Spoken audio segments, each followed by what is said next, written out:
So here I am at a car I sold a while back. I got a call that my customer went to Target and they came back out and the car wouldn't start. And at first I thought it was battery, jumped it, nothing. You try to hit the key, nothing happens. No click, no nothing. So I got battery voltage going to it because I'm pretty sure the key was on for a while. I've been just sitting here charging it, and I'm charging up my jump pack as well in case I needed to use it. I can tell I got good voltage on my good car. But anyway, I'm looking at a starter, I believe, because I just went down with the power probe.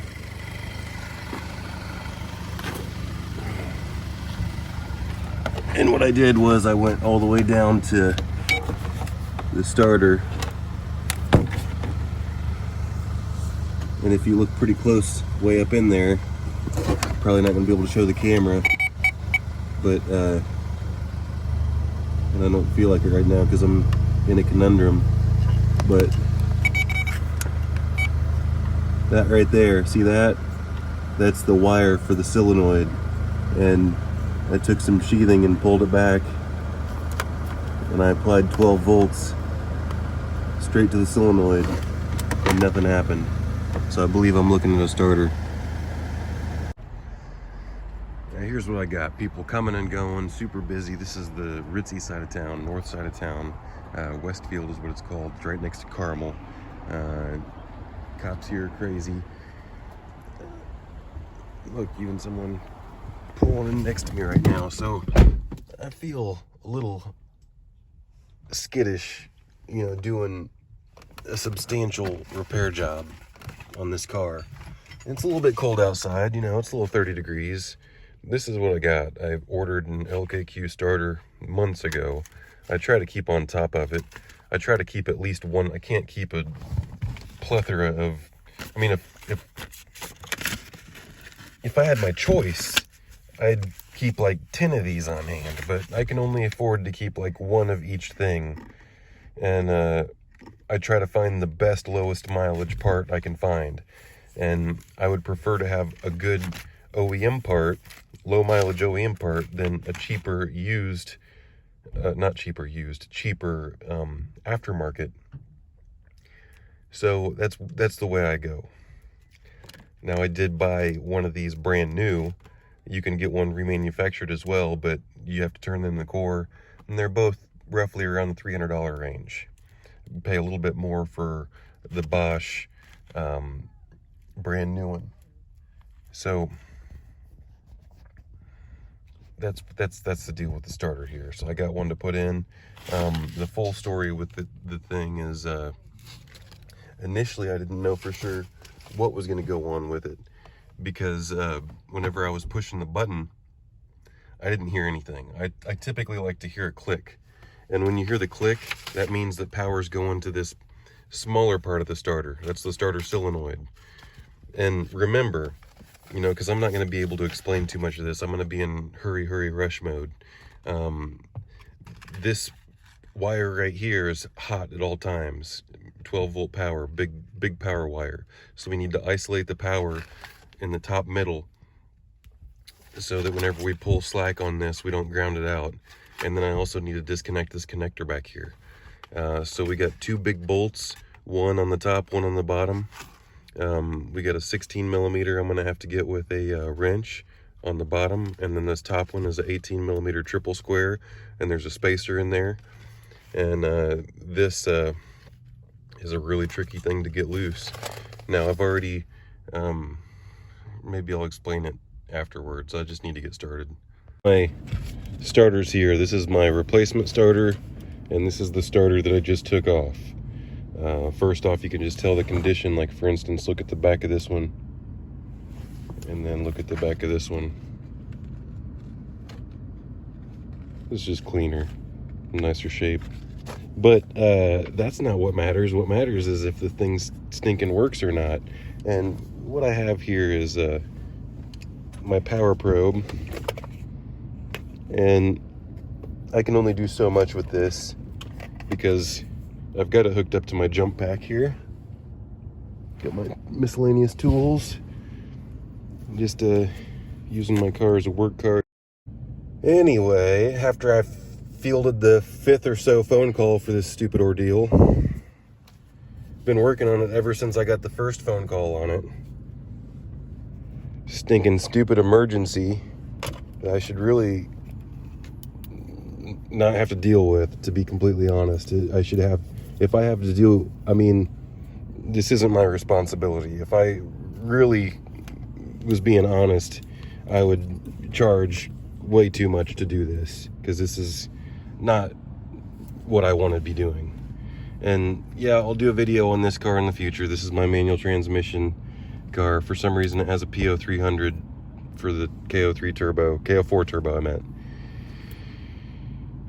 I don't know why. The thing feels super fast, but back to this stupid video. Alright. So this is the ground. You supply the ground. I'm gonna put it on the back screw, and then, simply because I don't have very much pigtail,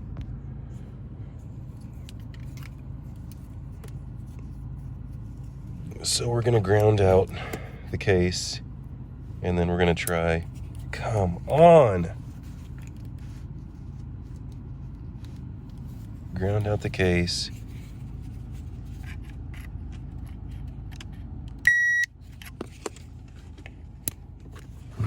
Okay, I'm getting frustrated now.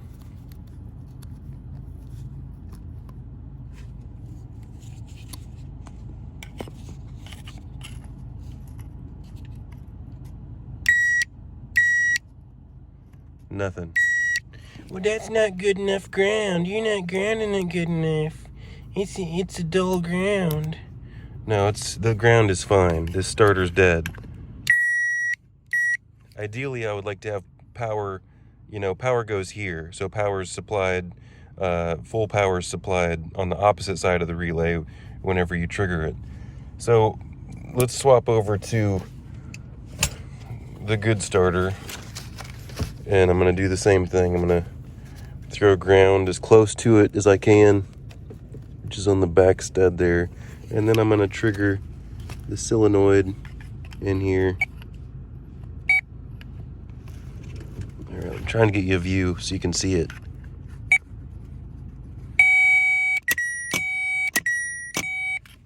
Alright, did you hear that? That was the solenoid popping out. I'd like to get you a visual on it, because that's what this is, isn't it? It's a visual. It's video. So, let's see, does this fit? Let's try to put the ground right there. See, the ground is very short.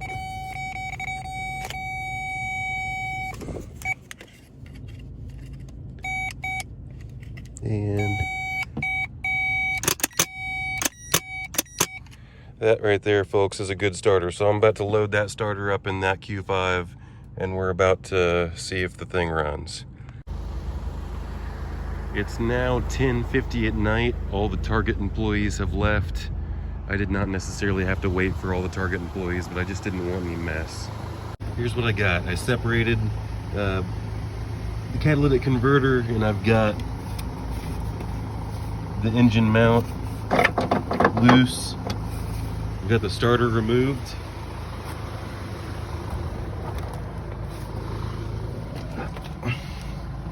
See that? The starter goes way up in there, and this whole entire thing is all the way loose, and the motor mount's just hanging. And let's go ahead and squeeze the new starter into place.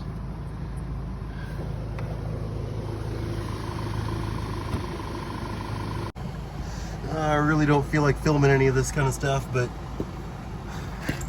I got the engine support bracket on, I got the motor mount back on, I got to throw the bolt back in for the engine mount in here. That's this one right here. I've got to lower the engine back down and toss this ground back in. We'll go ahead and lower the engine back in its place right now. You can watch that at least. Should just drop right into place, just like that. I'm gonna lift it up just a little bit to help me get the screw in for the engine mount, because it was a little bit lazy pulling out. And then we'll just get it all buttoned up. Keep working. And apparently at 11:30 they turn all the lights off, so might as well just go to sleep.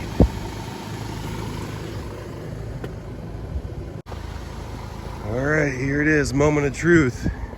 Will it start? Time to play the game. Everybody's favorite game. Will it start?